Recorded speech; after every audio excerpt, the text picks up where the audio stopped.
Hello, I'm Todd Danielson, the Editorial Director of Informed Infrastructure. And today I'm in London at the Bentley Systems Year in Infrastructure Conference. Joining me is Keith Bentley, a company founder and its Chief Technology Officer. You know, Keith, it's really nice to be back at a live event again, isn't it? Oh. Thanks for talking with me today.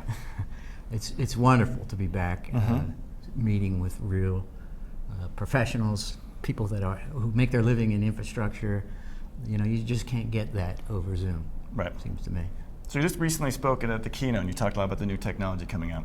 Can you describe in your words what it means to move from file-based to data-centric workflows? Perhaps the differences between MicroStation to iTwin as an example. Right, so MicroStation was conceived in an era where the vehicle people used to communicate information was the files, and when you use files, they're generally the unit of locking, so you divide the world up into small pieces so that they can be changed independently.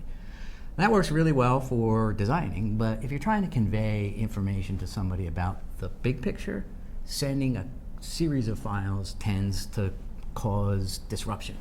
So what you'd like to do is take all that information, combine it together, make it logically cohesive, make it queryable, make it so you can interrogate it.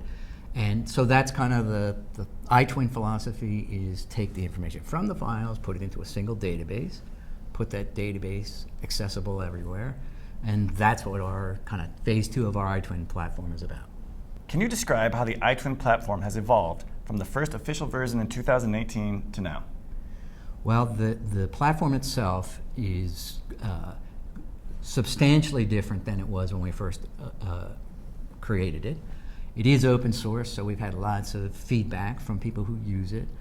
Generally, the way it's different is it does a lot more. It does the same things that it did at the beginning, but we've gotten input to extend it for different purposes, like, for example, the announcement we made today for IoT devices.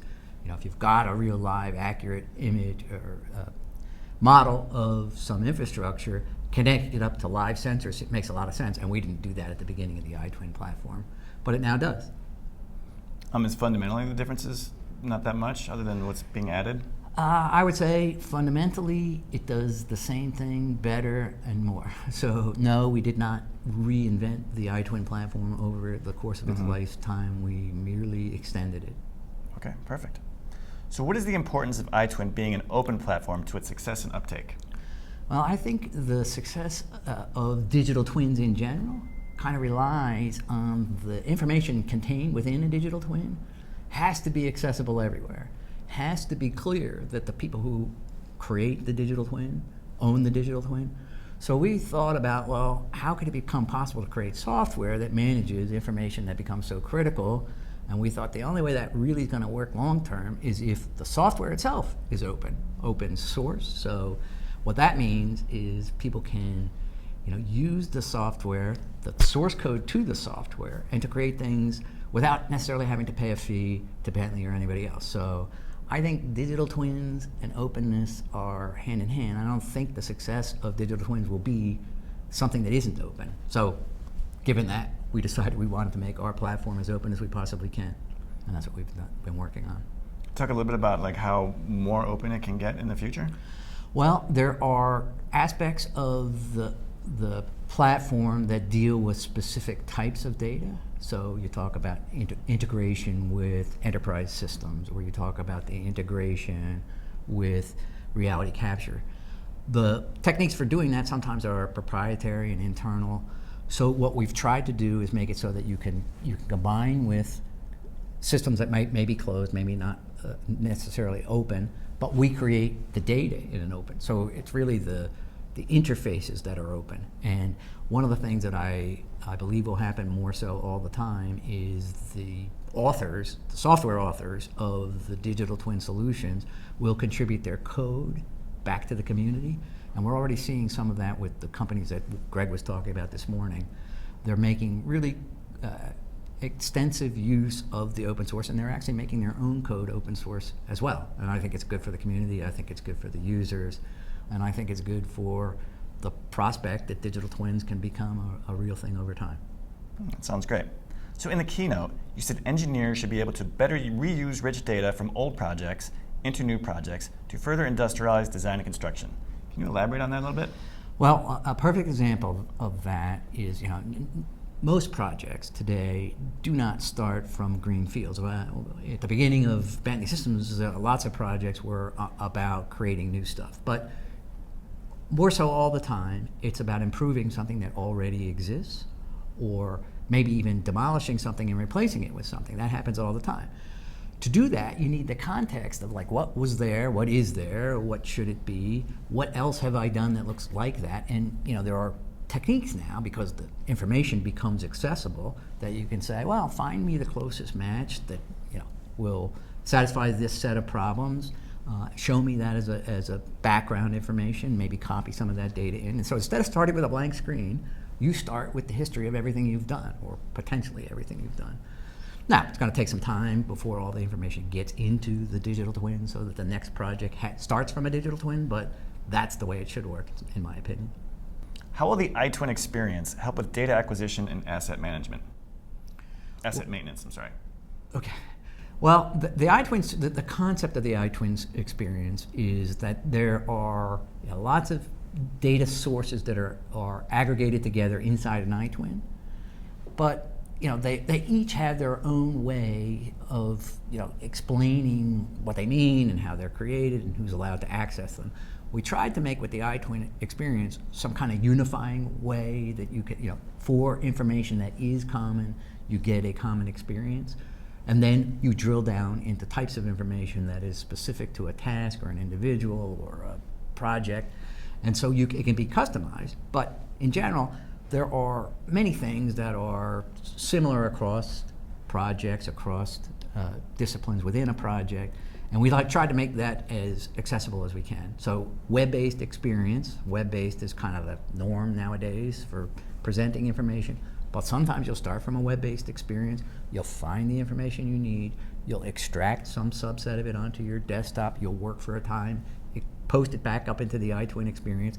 Hopefully your user experience, no matter what tool you're using, is pretty cohesive so that you don't end up with these import-export problems that plague the workflows today. Okay. Do you expect iTwin IoT to be a boon to consultants providing data? I certainly believe there is a market for people that are experts in dealing with kind of the information conveyed through sensors and control systems that, combined with the engineering expertise, can create a kind of a new market for firms to become experts at being the integrator, systems integrator. And if you are really good at understanding kind of the real-time aspect of a digital twin, I think it's going to be a unique skill. I believe there can be insights drawn from the data provided through IoT sensors that otherwise would not be possible. You can only find those trends by having that data. And so, yes, I do believe there can be some new expertise, new types of expertise that wasn't possible before. I don't know exactly, as Greg observed this morning, we created the technology. You find reasons why it solves problems that we didn't even know exist. One of the examples that was given is vegetation management. Okay, we didn't set out to make a vegetation management system per se, but when you can sense, you have cameras, you have ways of determining where the obstructions are for ingress or egress from a site. Hey, there's a new business. Somebody could be the vegetation management expert, and kind of the technology enables kind of people to leverage it in various creative ways, and of course, hopefully they turn that into a successful long-term business. Okay, that sounds great. So you also talked about phase 2 of the iTwin model and how it's going to be taking the file-based systems and then kind of getting the I model into it. Can you talk a little bit about that? And also, was that another way to kind of get around some of the users who are a bit reluctant to adopt the newer technology? Yes. So the users of the current iTwin, kind of phase 1, phase 0 and phase 1 of the iTwin, they've had to deal with the fact that the products that they use to create the information that goes into their digital twins have been somewhat disconnected from the actual digital twin. So there's a conversion process.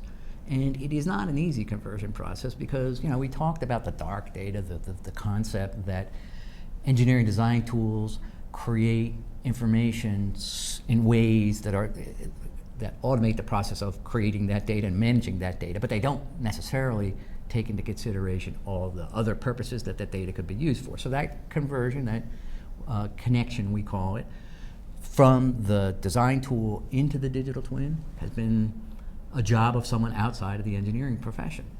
And I think it shouldn't be the way that in steady state, the engineer pushes their data to the digital twin. The engineers should be connected to the digital twin. So that's what we're talking about with phase 2. You could imagine one approach is skip phase 2, go to phase N, whatever that might be long term, and rewrite all the products that create data and make them natively edit digital twins.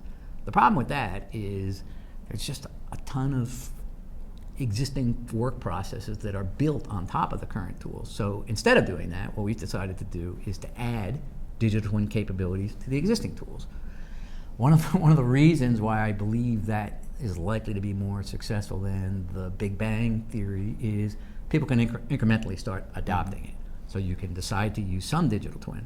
And as you say, today, the people who are using digital twin kind of have to decide that they want to use a digital twin. I think you should be able to decide to use a little bit of a digital twin on, first project, a little bit more on the next project, and before you know it, I think, you will be a digital twin native, as I said this morning. And so that's kind of phase 2 of our iTwin platform. Okay. Which aspect of the future technology that you're working on now are you most excited about? Well, so I think there's many areas where the philosophy of a digital twin can be way more valuable than the philosophy of creating models for the purposes of creating construction documentation. So ordinarily today, the process goes, you model, you export into a format like an IFC format or even to a PDF format. And to do that, you kind of have to decide, okay, at what point in time am I going to do that, and what's the output going to look like? Often it is just a series of documents, 2D documents. And I think if we could skip that step, and sometimes I say, look, the handover step should be continuous. You should not pick milestones and hand only at those milestones.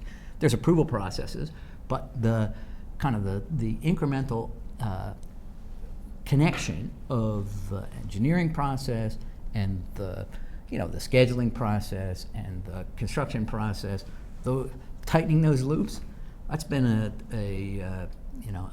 a goal for many generations of software, but it only in the digital twin world becomes, I think, not only possible but natural. Did you want to talk about how excited you are to be at a live event now that we got a little more time? So yes, YII has been an annual event for Bentley for many years, and for the last 2 years it's been purely virtual.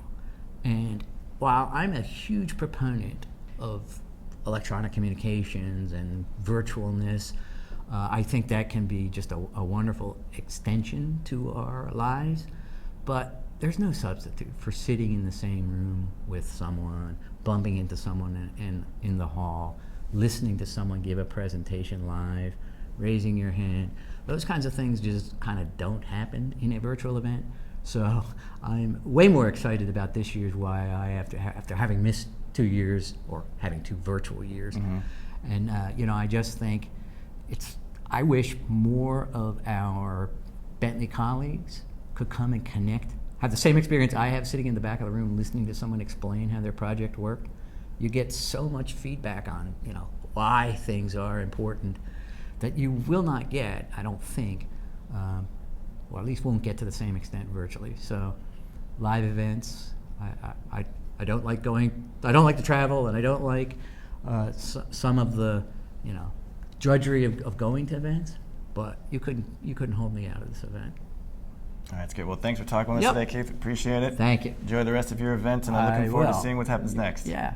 London is a great place to be, too, by the way. When you think about infrastructure cities and where, the epicenter of innovation goes on, The UK does a wonderful job, and I just think London is the kind of prototype for a lot of other things we wish were happening elsewhere in the world. So we come to London, or have come to London many times, and it's great for infrastructure.